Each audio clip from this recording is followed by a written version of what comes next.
Anda menyaksikan Breaking News Metro TV. Pemirsa, Kejaksaan Agung menggelar konferensi pers terkait kasus dugaan tindak pidana korupsi dalam kegiatan importasi gula di Kementerian Perdagangan tahun 2015-2016 yang diduga melibatkan mantan Menteri Perdagangan 2015-2016 Thomas Trikasih Lembong atau Tom Lembong.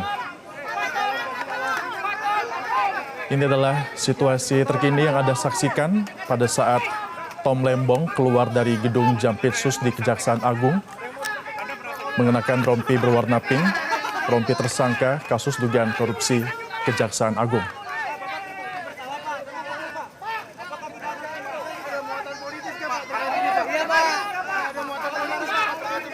Tom Lembong akan masuk ke dalam mobil.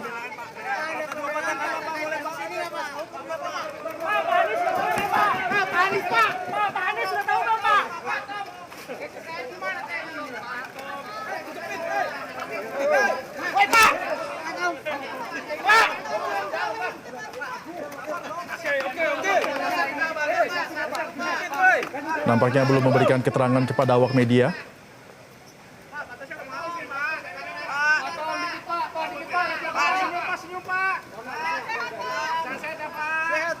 Dan langsung masuk ke dalam mobil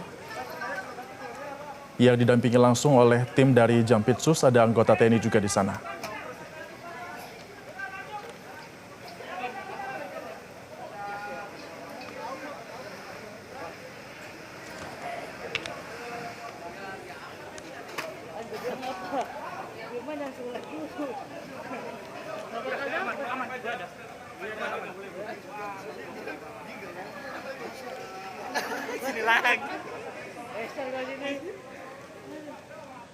Kejaksaan Agung menetapkan mantan Menteri Perdagangan Thomas Trikasih Lembong atau TTL sebagai tersangka kasus korupsi importasi gula di Kementerian Perdagangan periode 2015-2016. Penetapan Thomas Lembong sebagai tersangka dilakukan setelah Kejagung memeriksa 90 orang saksi. Pada Jaksa Agung Muda Tindak Pidana Khusus Kejaksaan Agung Republik Indonesia menetapkan status saksi terhadap 2 orang menjadi tersangka karena telah memenuhi alat bukti bahwa yang bersangkutan telah melakukan tindak pidana korupsi. Adapun kedua tersangka tersebut adalah 1. TTL selaku Menteri Perdagangan periode 2015 sampai dengan 2016 berdasarkan surat penetapan tersangka nomor tab garis dasar 60 garis miring F.2 garis miring FD.2 garis miring 10 garis miring 2024 tanggal 29 Oktober 2024. Yang kedua, tersangka atas nama CS selaku Direktur Pengembangan Bisnis pada PT PPI periode 2015-2016 berdasarkan surat perintah penetapan tersangka nomor tab garis datar 61 garis miring F.2 garis miring FD.2 garis miring 10 garis miring 2024 tanggal 29 Oktober 2000. Setelah ditetapkan sebagai tersangka kasus korupsi importasi gula di Kementerian Perdagangan periode 2015-2023, Kejaksaan Agung langsung menahan mantan Menteri Perdagangan Thomas Trikasih Lembong atau TTL selama 20 hari ke depan. Informasi selengkapnya pemirsa akan dilaporkan rekan Fadila Syarafina. Fadila, apa dasar dari Kejagung menetapkan Thomas Lembong sebagai tersangka? Ya, Febrian, benar sekali seperti yang Anda sampaikan tadi bahwa pada hari ini melalui konferensi pers ya, Kejagung ini sudah menetapkan 2 orang tersangka dalam kasus importasi gula periode 2015-2016. Nah, kedua tersangka ini adalah Thomas Trikasih Lembong atau TTL yang merupakan Menteri Perdagangan periode 2015-2016 dan juga Direktur Pengembangan dari PT PPI atau Perusahaan Perdagangan Indonesia. Dalam kasus ini, Kementerian Perdagangan diduga sudah telah secara melawan hukum ini memberikan izin importase gula kristal mentah yang akan diolah menjadi gula kristal putih kepada pihak-pihak yang tidak berwenang. Nah, kemudian juga pemberian penugasan ini disebut dilakukan untuk melakukan stabilisasi terhadap harga gula yang ada di Indonesia pada saat itu. Nah, kalau kita melihat dari duduk perkara yang tadi disampaikan oleh Direktur Penyidikan dari Jampitsus atau Abdul Qohar bahwa sebenarnya pada bulan Mei 2015 atau sebelum Thomas Trikasih Lembong ini menjabat menteri sudah melakukan rapat koordinasi. Dalam rapat koordinasi ini disampaikan bahwa Indonesia ini sudah surplus gula sehingga tidak diperlukan lagi adanya importasi gula. Nah, kemudian TTL bekerja sama dengan CS yang merupakan direktur dari atau Direktur Pengembangan dari PT PPI ini memberikan izin impor terhadap 8 perusahaan swasta, di mana 8 perusahaan swasta ini melakukan importasi gula atau gula kristal mentah sebanyak 200.000 ton. Kemudian dari importasi ini kemudian diolah oleh 8 perusahaan swasta ini dan kemudian PT PPI menjual kepada masyarakat dengan harga yang lebih tinggi dibandingkan harga eceran tertinggi. Tadi disampaikan oleh Kejagung bahwa keuntungan yang diterima oleh PT PPI ini adalah sebanyak Rp105 per kilogramnya atau kerugian negaranya kalau di total ini adalah sebanyak 400 miliar rupiah. Nah, atas perbuatannya ini baik TTL maupun atau Thomas Trikasih Lembong maupun juga Direktur Pengembangan dari PT PPI ini disangkakan dengan pasal 16 Undang-Undang Tipikor dan junto pasal 55 ayat 1 KUHP. Febrian. Ya, Fadila, kemudian di mana Kejagung menahan Thomas Lembong dan 1 tersangka lainnya?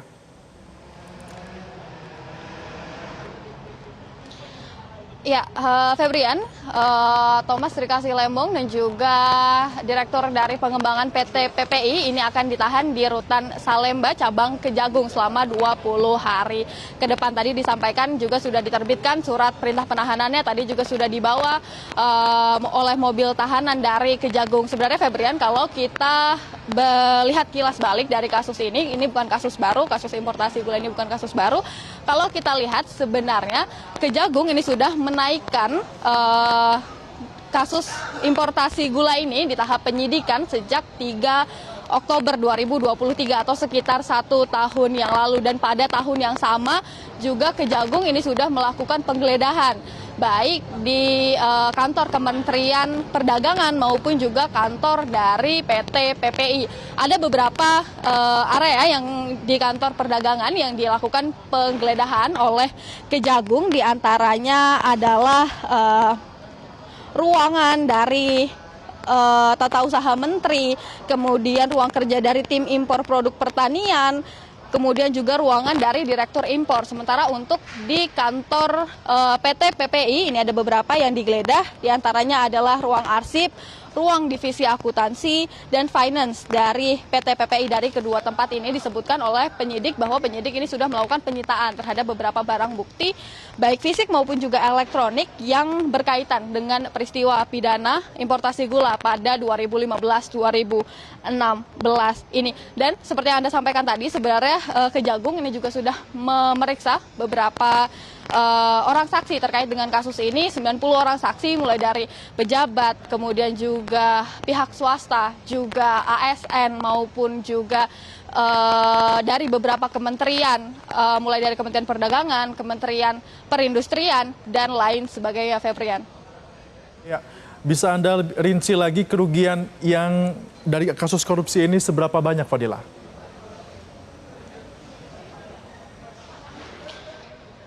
Iya Febrian, kalau kita lihat dari kerugiannya, dalam kerugian kasus ini tadi disampaikan oleh Direktur Penyidikan dari Jaksa Agung atau Jampitsus Abdul Qohar bahwa kerugiannya secara keseluruhan ini adalah 400 miliar rupiah. Nah, kerugian ini tadi disampaikan bahwa di mana PT PPI ini membeli, dalam tanda kutip membeli gula jadi dari 8 perusahaan swasta yang disebut diberikan izin impor. Kemudian gula yang sudah jadi ini kemudian dijual lagi ke masyarakat, kemudian dijualnya pun disebut dengan harga yang lebih tinggi daripada harga eceran tertinggi yang sudah ditetapkan oleh Kementerian Perdagangan sebelumnya, dan PT PPI ini disebut menerima keuntungan sebesar Rp105 per kilogram gula yang dijualnya. Nah, secara keseluruhan gula kristal mentah yang diimpor pada saat itu adalah sebanyak 200.000 ton. Febrian. Fadila, Anda katakan tadi ada sekitar 90 orang saksi sudah diperiksa. Dari mana saja latar belakang saksi-saksi ini?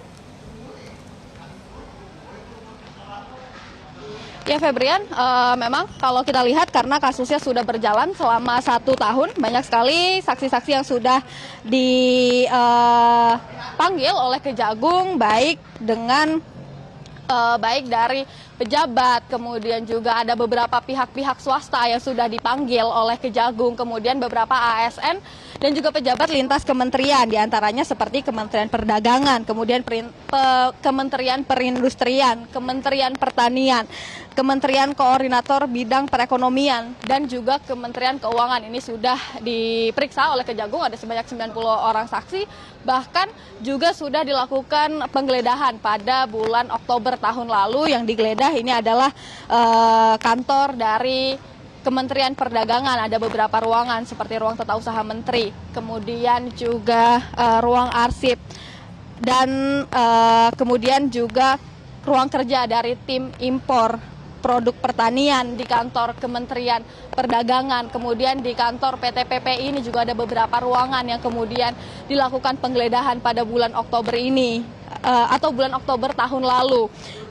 Di antaranya seperti ruangan finance, ruang arsip, dari divisi akuntansi, dan lain sebagainya. Dan dari penggeledahan ini, kemudian juga dari pemeriksaan saksi-saksi ini tadi disampaikan bahwa Kejagung sudah menemukan setidaknya 2 alat bukti yang menunjukkan adanya peristiwa pidana. Dan dalam penggeledahan yang tadi saya sampaikan, ini Kejagung juga sudah mendapatkan beberapa barang bukti elektronik yang juga menunjukkan adanya peristiwa pidana terkait dengan importasi gula pada tahun 2015 hingga tahun 2016. Febrian. Apa 2 alat bukti yang ditemukan Kejagung itu, Fadila?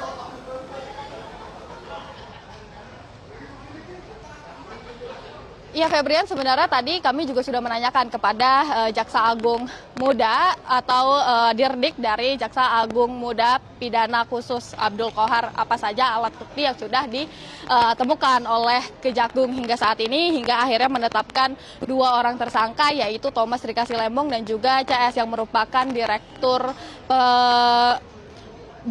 dari PT PPI. Namun tadi disampaikan bahwa barang bukti ini adalah barang bukti elektronik yang kemudian nanti akan digunakan untuk penyidikan lebih lanjut sehingga tidak dapat dibuka pada saat ini. Namun yang dipastikan bahwa sudah ada 2 alat bukti yang kemudian dapat disangkakan bahwa kedua orang tersangka ini telah melakukan tindak pidana sesuai dengan pasal yang disangkakan, yaitu pasal 18 Undang-Undang Tipikor, junto pasal 55 ayat 1 Undang-Undang KUHP, bahwa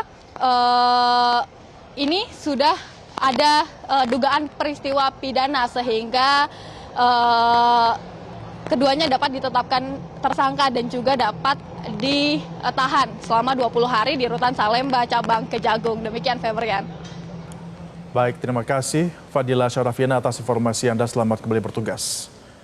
Pemirsa, Kejaksaan Agung menetapkan mantan Menteri Perdagangan Thomas Rikasi Lembong atau TTL sebagai tersangka kasus korupsi importasi gula di Kementerian Perdagangan periode 2015-2023. Penetapan Thomas Lembong sebagai tersangka dilakukan setelah Kejagung memeriksa 90 orang saksi.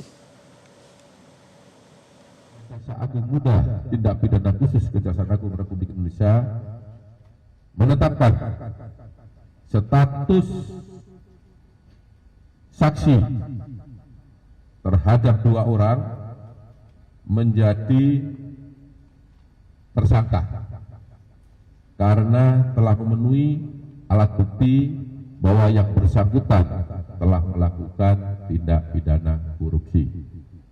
Adapun kedua tersangka tersebut adalah 1.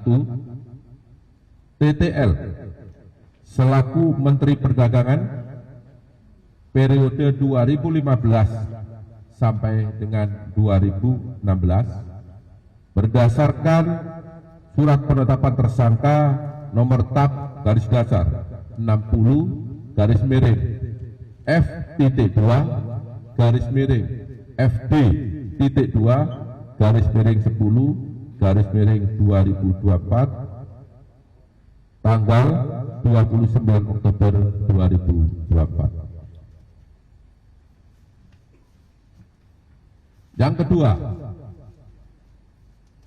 tersangka atas nama CS selaku Direktur Pengembangan Bisnis pada PT PPI periode 2015-2016 berdasarkan surat perintah penetapan tersangka nomor tab garis datar 61 garis miring F.2 garis miring FD.2 garis miring 10 garis miring 2024 tanggal 29 Oktober 2024 bahwa terhadap kedua tersangka dilakukan penahanan rutan selama 20 hari ke depan untuk tersangka TTL di Rutan Salemba Cabang Kejaksaan Negeri Jakarta Selatan berdasarkan surat perintah penahanan nomor 50 tanggal 29 Oktober 2024 dan untuk tersangka CS ditahan di Rutan Salemba Cabang Kejaksaan Agung berdasarkan surat perintah penahanan nomor 51 tanggal 29 Oktober 2024. Para tersangka disangka melanggar pasal 2 ayat 1 atau pasal 3 junto pasal 18 Undang-Undang Republik Indonesia tahun nomor 31 tahun 1999 sebagaimana diubah dengan Undang-Undang nomor 20 tahun 2021 junto Undang-Undang Republik Indonesia nomor 31 tahun 1999 tentang perubahan atas Undang-Undang RI. Pemirsa, demikianlah Breaking News Metro TV kali ini. Tetaplah bersama kami karena program-program Metro TV lainnya akan segera kami hadirkan untuk Anda. Jelajahi cara baru mendapatkan informasi. Download Metro TV Extend sekarang.